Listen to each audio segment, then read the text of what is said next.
আচ্ছা বাবু, প্রতি বছর 26শে জানুয়ারি আমরা কি করি? আমরা প্রজাতন্ত্র দিবস পালন করি।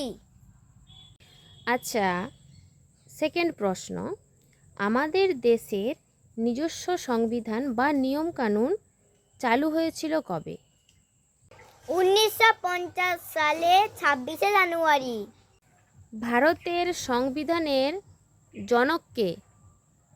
ডক্টর ভীমরাও আম্বেদকর। এই 26শে জানুয়ারি দিনটি আমাদের কি মনে করিয়ে দেয়? আমরা একটি স্বাধীন ও গণতান্ত্রিক দেশের নাগরিক, সেটা মনে করিয়ে দেয়। আচ্ছা, এই দিনটিতে কি হয় একটু বলতে পারবে? বলো তাহলে। ভারতের রাজধানী দিল্লি একটি বড় প্যারেড হয়। স্কুলে স্কুলে জাতীয় সঙ্গীত গাওয়া হয় আর জাতীয় পতাকা উত্তোলন করা হয়।